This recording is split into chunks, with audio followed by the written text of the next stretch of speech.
Welcome back to another edition of Talk Nerdy to Me. I am your host, Troy Stegner. I am going to be reviewing a DC comic right now. I know it's been mostly Marvel in the past, but that's because nothing on DC really interested me with Future State, except for Green Lantern #1 coming out of the events of Future State. I've always been a fan of the Green Lanterns. They seem to be focused a lot on Hal Jordan in the past. Right here, one of the more popular characters on the cover, John Stewart. And I mean, there's a lot of references in here, a lot of the other lanterns from the different colors making an appearance. You get Kilowog Bear here behind him. And there's Guy Gardner, it looks like. The premise behind Green Lanterns #1. Superman, part of Future State, they found out that something happens, it was not set in stone, but something happens in the future that knocks out Oa, which is the home planet for the Green Lanterns, which is where their battery cell is, where they recharge their power rings. So, but there's other lanterns, there's other colors, pretty much every spectrum. If you're not familiar with Green Lanterns, they are powered by willpower. The other lanterns have different things where they draw their power from. The blue lanterns are based on hope. Red lanterns, of course, based in rage. Sinestro Corps, which are the yellow lanterns, they are pretty much fear. The orange lantern, you'll notice I just said lantern because there's only one. The avarice lantern, the orange lantern, Larfleeze, he is ruled by greed. And that's why there's only one. He will not share. There was a point where, I mean, he killed all his friends to get the orange avarice ring. And I believe he shared it with, of all people, Lex Luthor during, was it during War of Light? It might have been during War of Light, or maybe Blackest Night, I can't remember. That's beside the point. They saw that, Jonathan Kent, Superman's son, who also has superpowers now, saw the demise of Oa. So basically they're trying to make a United Nations of all the different alien races, which is kind of hard to do because they're always fighting. I mean, you see the United Nations, people just can't not get along. But they have a big planetary get-together on Oa where they are, the elders, the blue dudes, they realize that in the past they've done things wrong. They're not without flaws. And in fact, one of them, I believe, is what became the fear entity Parallax. It got too powerful. Anyway, they want to put together a United Nations of planets, based here at Oa. So they're getting them all together, and the scene looks very reminiscent of Star Wars. The Galactic Council, when they were voting to give emergency powers to the Emperor. Thank you, Jar Jar. And they're doing the same thing. They have the little floaty platforms. So, I mean, it looks like a complete rip-off of that scene. All the aliens on platforms, and they're voting. They're listening to debates, and then they vote whether they're going to let Oa into the United Planetary Brigade, United Planets. Maybe it's United Planets Brigade. Don't remember. Anyway, you'll notice in the background there are so many characters that are throwbacks. I mean, we have a Thanagarian with which is what Hawkman, Hawkgirl are. They pretty much lead. They're all over the United Planets Brigade. But they're a big-time warring nation, so it's not surprising. And this, like I said, the elders are going to they're trying to play nice, and they're letting the other planets vote where they can join the United Planets with these guys, and they're telling them, we don't want to be seen as your all-powerful parents. We're more like older siblings or something. That's the main plot line to the story, but there's some other little things going on, like if you've been reading Future State, one of the new, I think she's in Young Justice. They're calling her a lantern, even though she kind of like I guess Simon Baz in the beginning. He's in here, and they even mentioned Jessica Cruz, who I believe she didn't have a Green Lantern ring to begin with. I think hers came from one of the crime syndicate people from an alternate universe. They've worked that around though, where now she's actually a Green Lantern. Yeah, so there she is there. They even mentioned Kyle Rayner. I mean, so they have hit all the people's favorites. You saw Dexter in here, Rage Kitty, in a background picture. Yeah, they even have the Red Lanterns at this conclave. Of course, not everybody's happy about the elders wanting to join, so you got some people protesting. Oh, there's Guy Gardner. Those suits kind of look like the Star Trek dress uniforms, but with the little red, little green. So you have your protest. Of course, Sinestro Corps. He arguably one of the strongest people to ever be a Lantern. He's been most of the spectrum. He doesn't want them. He does not want the elders to be in it because he knows they're kind of ruled by fear, which is their weakness, and it will spread. And so yeah, they don't want that. Anyway, I was talking about Keli Quintela from La Paz, Bolivia. She in one of the junkyards where she was playing around, as kids do. Kids love playing junkyards and find treasures. Oh look, there's Bleeze too, one of the other red lanterns. She witnessed one of the lanterns get in a fight and is near death, and she gets she doesn't get a ring. She gets I don't think her picture's on the front here.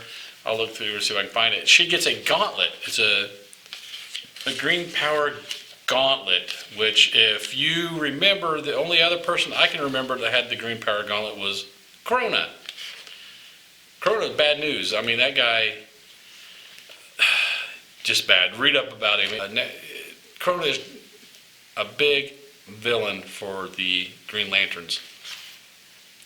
So, yeah, they're studying. In the meantime, one of the side stories is they're trying to figure her out, the elders are. She blew away all their tests. She's got, just like anybody in the DC universe who can do anything with technology, they give them genius level intellect. So there's a lot of geniuses running around in the comic book universe. So yeah, Keli Quintela has a genius level intellect. She got that gauntlet from the alien that was killed in the junkyard. And since she's a genius, she was able to hack into it, and she did some other stuff. But as they're testing her, she will not take the gauntlet off for them to study. I mean, I don't really blame her. Why would you trust anybody with something like that? And John Stewart's talking to him on the side. He's like, hey, is that Krona's gauntlet? And the elder's like, no, we still have that locked up in one of the science cells in one of their lockers. Because that would be the first thing that was concerning. Said that looks like Krona's gauntlet. Well, it's supposedly not. So we will see. They're saying it doesn't draw its energy from the power battery, which is kind of weird. So maybe something she hacked made it to where it gets its power from somewhere else. So you got that little side story with them, researching that gauntlet that she has and where she's deriving the power from. There's a lot of, you get to see a lot of the aliens in the conclave. You see them voting yay or nay. These protesters were able to unleash the Dark Heart, which comes up, and the only way to defeat it is basically not to fight it. And John Stewart figures that out with the help of some unknown civilian dude who's come down and told him he's read the books as the source of peace. The only way to have peace is not to fight. So he had first of all, he told him take the Red Lanterns and get them pretty far away from here because Red Lanterns will fight for anything. And he convinces all the Green Lanterns to come and just use their willpower. Stop fighting it. Don't use your ring. And it shrunk down. So that was kind of anticlimactic. But then we go back to the council. You got all the big names there. I mean, Tomare, you see him. Kilowog, you see Guy, you see the elders. And what's really kind of disturbing, that many planets, there's always, you can't get more than 4 people together without one of them wanting to argue. One of them really, really doesn't want the elders to be in the United Planets. So he fires some kind of flaming arrow thingy, and he actually ends up killing one of the elders. I mean, that doesn't happen often. The elders don't, they don't like killing them off. But they do. There's a dead one. Like I said, Parallax was also one of the elders turned bad. So, and that's where it ends. The dude killed one of the elders with everybody standing around, and, it's like, da, da, da, next issue, funeral for a guardian. So we'll see, because the elders are not guardians, so what funeral? There must be going to be a big fight in the second issue, and people going to get hurt. At least one guardian die. But yeah, so we see the end of the Green Lanterns #1. John Stewart is basically the Green Lantern Corps leader. He's kind of the human bridge between the elders and the Corps, and they even tell him that. And at the end of this episode, or issue, Oa does get accepted into the United Planets. Not everybody's happy about it, obviously, so they end up killing one of the elders. And we will see how that's going to change anything with the future. So we'll see if the Green Lanterns are going to be able to survive. Of course they will. Or, that's one of DC's popular titles. It seems to be anyway. It waxes and wanes, depends on who's writing. This one is Geoffrey Thorne writing. So far, I don't hate the story. I love lanterns. I love the whole idea of the color spectrum to go with the emotions. I'm trying to remember. There's so many different ones, and they'll probably keep creating more as we go. I think the only one I did mention was the Indigo Tribe. And I may have missed them. You guys can correct me. I don't remember seeing them in the background of any of these pictures. They're more primitive. They can create rings. I think they're one of the only entities that create rings. So there you have it. Green Lantern numero uno. John Stewart, who has been, in my mind, misused in the Green Lantern universe for a long time. Very popular. He is now front and center. He is the main Green Lantern. He's the man. So, him and the elders, they're trying to get Oa into United Planets. They get that done by the end of the first issue, but there is a lot of strife and a lot of infighting and outfighting, and there's a lot going on in this first issue, especially with that, you got the United Planets Brigade, who they don't really take a lot of orders from the Green Lanterns, but they kind of work with them.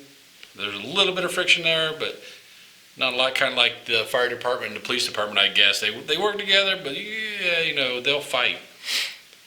And then you got Keli Quintela, who's one of the new Young Justice members, who is interested. They're bringing a lot more, and I like that they're bringing more diverse characters in. Instead of changing existing characters to be diverse, we're getting brand new diverse characters. Because you got Simon Baz, I believe he's Middle Eastern.